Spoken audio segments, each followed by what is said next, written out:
Voice of the Sea, learning from experts across the ocean. Welcome to Voice of the Sea.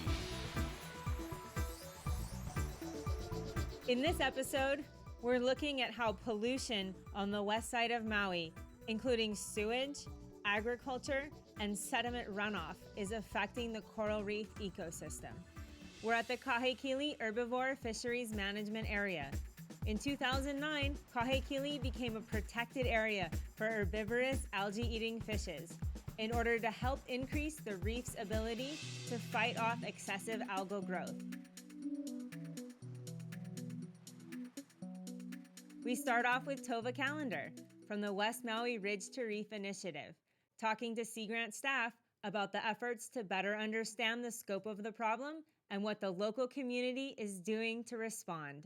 My name is Tova Callender, and I coordinate the West Maui Ridge to Reef Initiative. And what is the Ridge to Reef Initiative? The Ridge to Reef Initiative is a collaborative effort including federal, state, and local partners trying to find and address the sources of land-based pollution negatively impacting our coastal environment. What kind of a background do you have to have your position? My background is in environmental science and management. So I am necessarily a generalist who has worked on the business side as well as the legal side, social side, and the science side. So I look to everyone else to inform the really deep knowledge in all the different subject matters and play air traffic control to bring those pieces together so that we can leverage what everyone is doing and get to solutions faster. So we are focused in these 5 watersheds, Wahikuli down to Honolua. There are very big problems down here. A few years ago, at one bay in particular, there were 23 brown water events in a single year.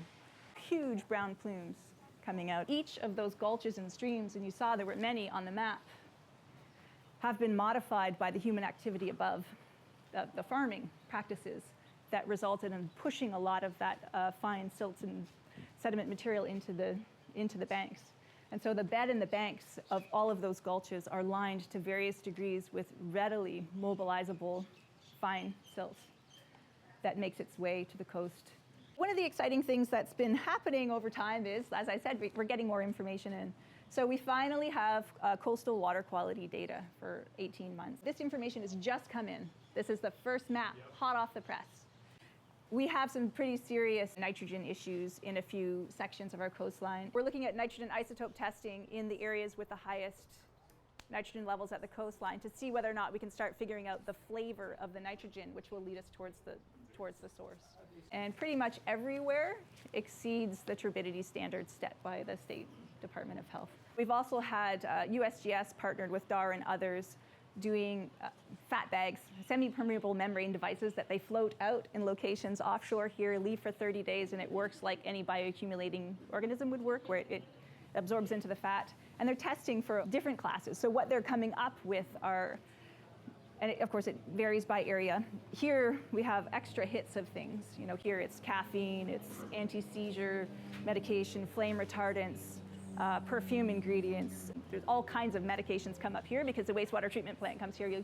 Maybe you'll get to swim in it later. Atrazine, simazine, a lot of the ag chemicals also coming up in the different locations. I keep an active website at westmauir2r.com. You can find me through there. You can find more information.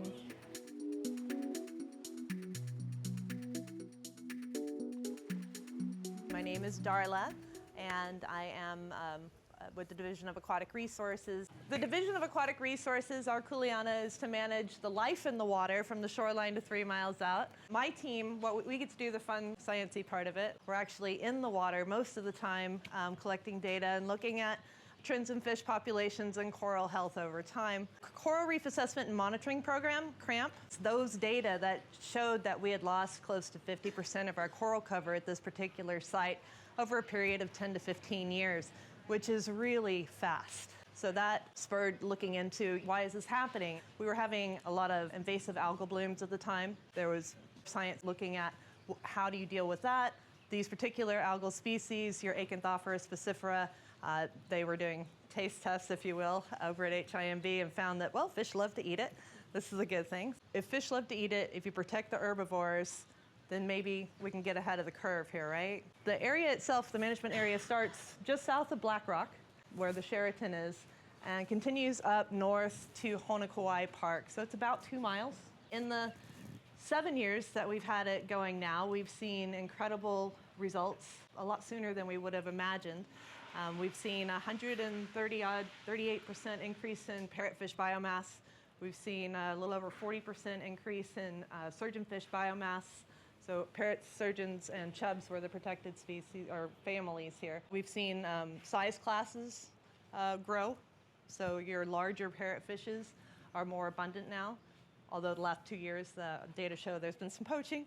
But we've also seen something really incredible, which starting to see everywhere, but here more than anywhere, is an increase in crustose coralline algae. So we're seeing these resilience indicators, you know, crustose being very important to new larval recruitment.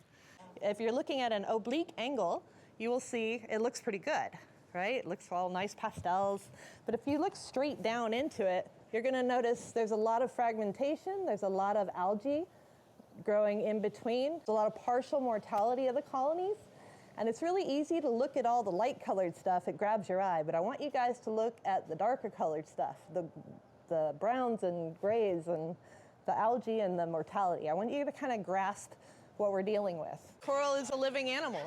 It is a living animal, and it's a very, very amazing, resilient, incredible animal that we have been hammering to death, and they're just about to give up. But seriously, I mean, they're so amazing that if we remove the stressors, we see time and time again that they have the ability to rebound, to grow and be healthy again. And when it comes to our coral reefs, resilience is the key, right? Managing for resilience. A healthy ecosystem, if it's whole in its system, all of its parts are there and working, it's in better health to deal with the global stressors that we're going to have to deal with. We have natural bioeroders. Our parrotfish are out there chomping on the algae and taking that calcium carbonate substrate and pooping it out and making sand. We've got a lot of calcium carbonate-based limu or algae that grow here that create sand. It is very cool. When we go out, I'm going to take you on the outer side of the reef first. We'll take a look at one dead zone and get familiar with what that looks like. Then we're going to take a cruise just to see what this whole reef looks like, to see why we're fighting so hard for this reef, because there's a lot worth saving. And then I'll show you a second dead zone, which is in front of this first building on the outer portion of the reef. We call it the boneyard, because a lot of the skeletons are still standing, but they're mostly dead. But that area still gets recruitment, which is pretty amazing. And then we'll kind of angle in towards the northern corner of the second building to see where these prominent seeps are that the EPA has been sampling for the last couple of years, looking at the wastewater coming in. We might not be able to see much, but do look for the nitrogen bubbles coming out of the substrate. It's very indicative of what's happening. Grab your snorkel to check out the effects of algae overgrowth and sewage seeping into the waters of Kahekili. The University of Hawaii's Sea Grant College program focused on Hawaii's coasts and its communities through sustainable development, safe seafood supply, sustainable coastal tourism, hazard resilience, and healthy coastal ecosystems. Hawaii's Sea Grant.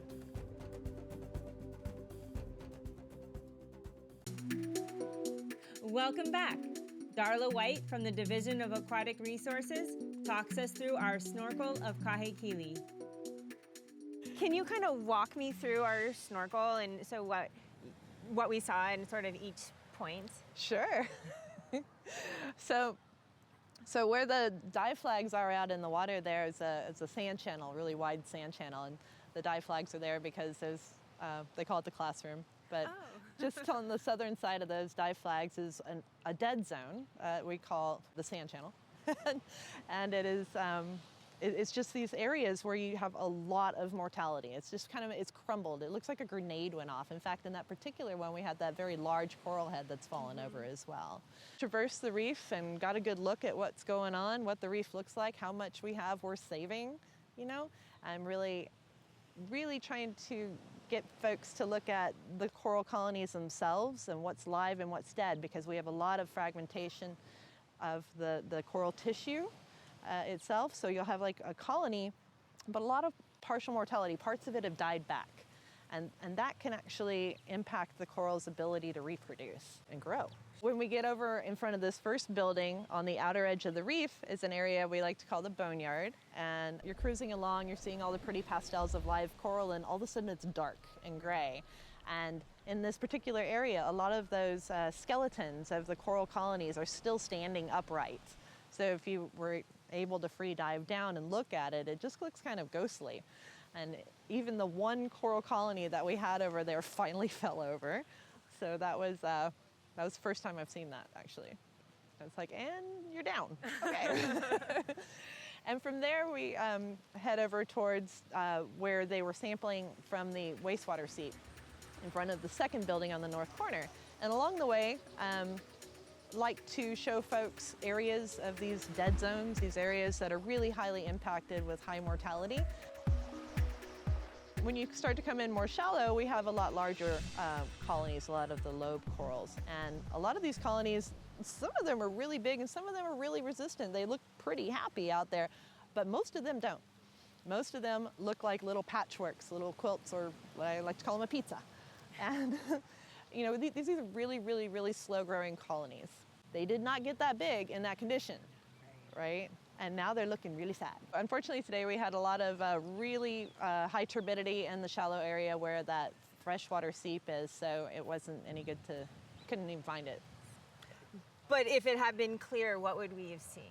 So if it would have been clear, so just on that area where the reef stops and we have this like a cap rock kind of environment before the sand, which is in about 4 to 5 feet of water, depending on the tide.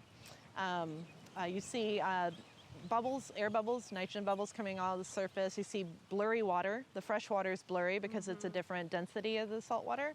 And this water is unusually warm. Oh.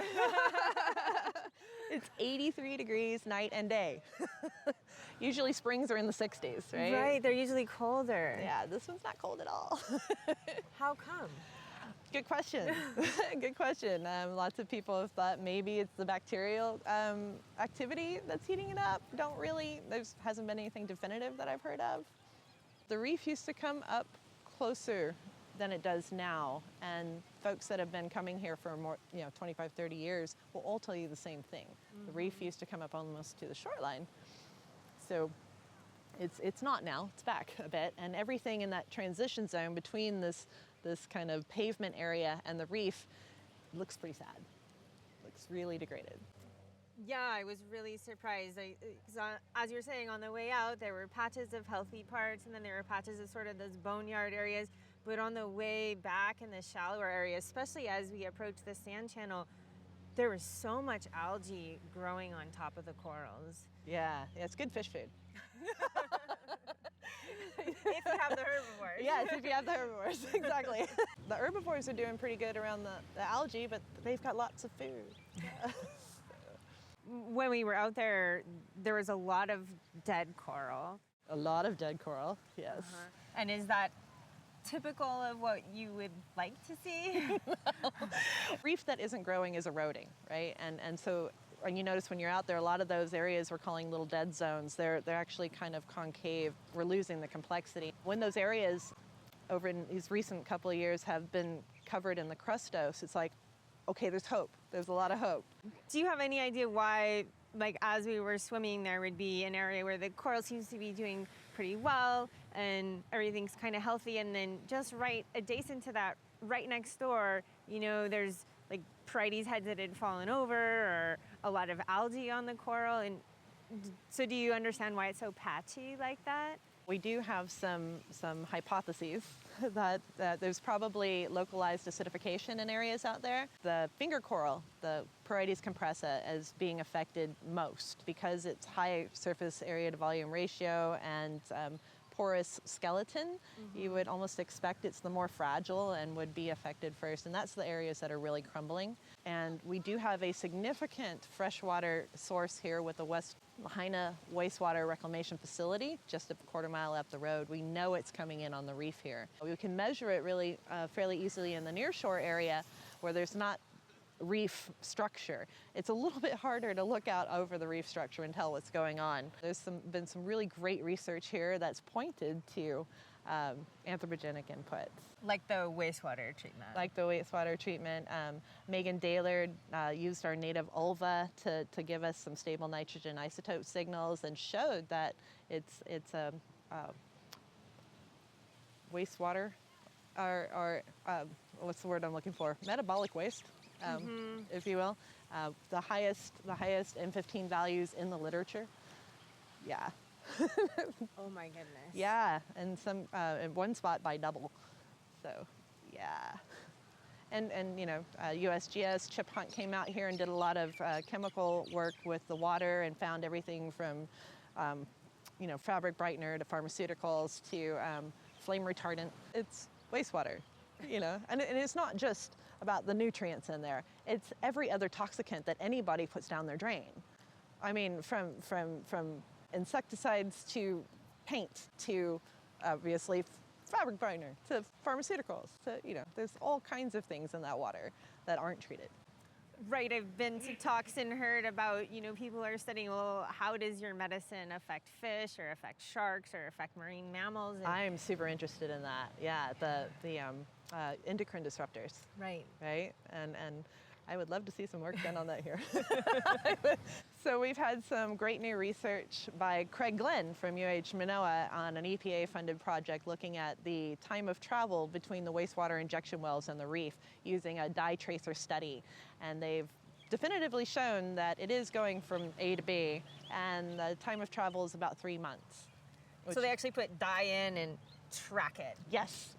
Wow. Yes, they certainly did. I mean, there's all of the research that's been done here has pointed to that as a major stressor. The county's been working with the EPA on getting the wastewater disinfected.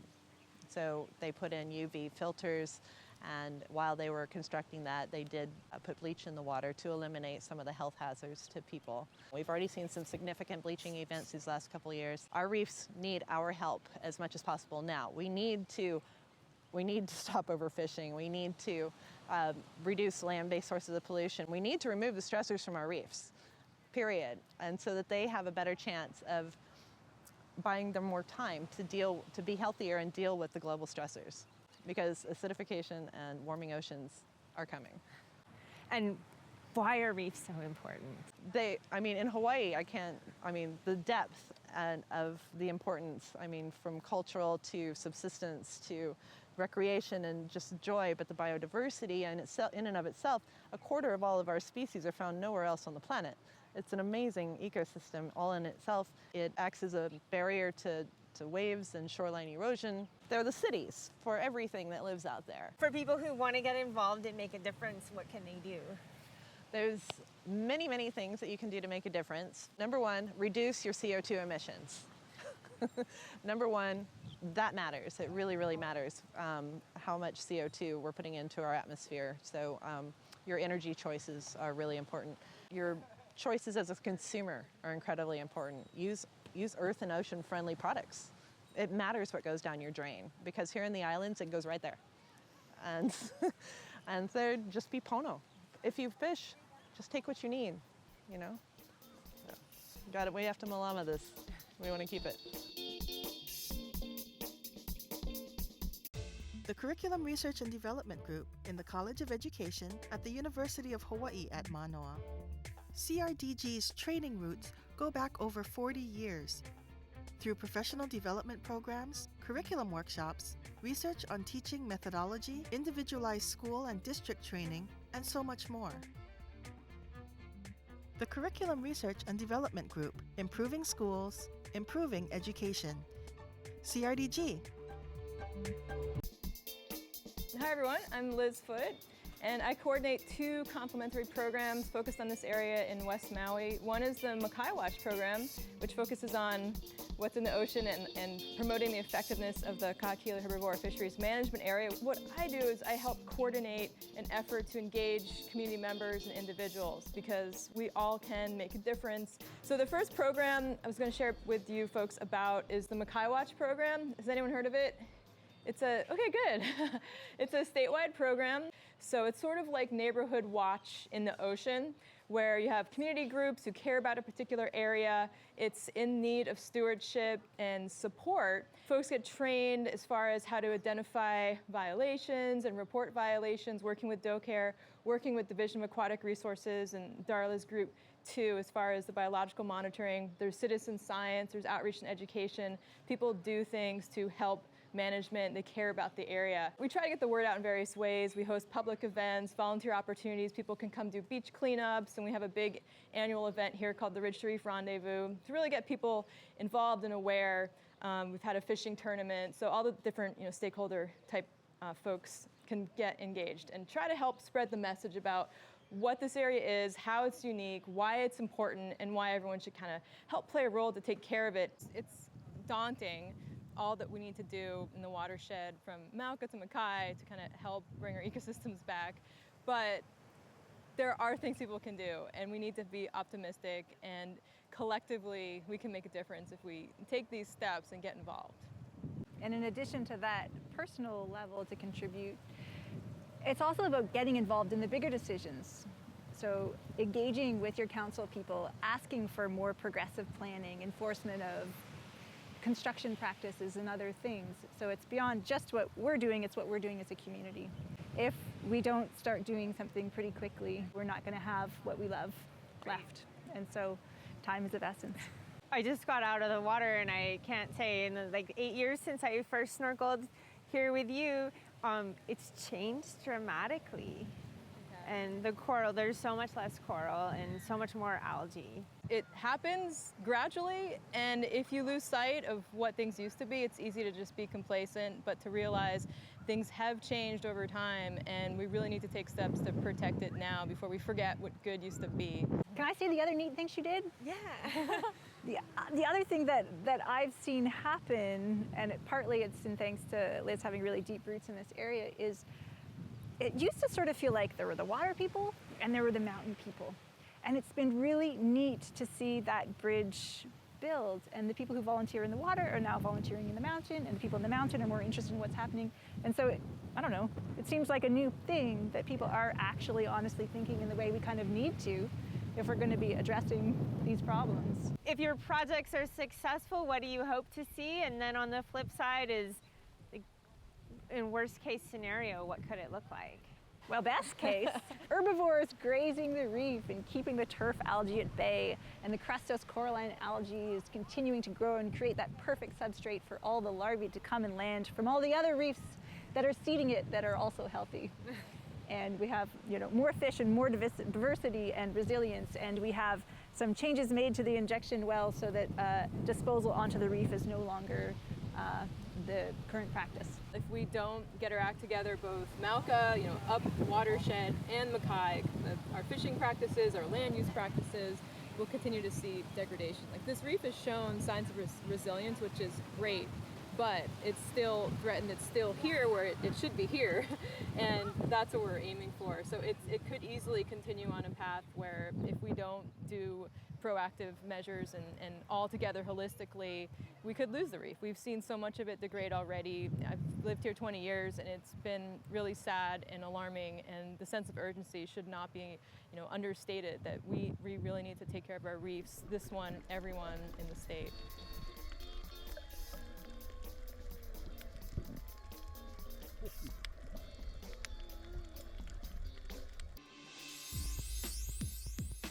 Exploring Our Fluid Earth is a dynamic curriculum developed by the University of Hawaii's Curriculum Research and Development Group, teaching ocean science concepts through the disciplines of physics, chemistry, biology, and ecology. Exploring Our Fluid Earth is now available freely online. Find out more at exploringourfluidearth.org.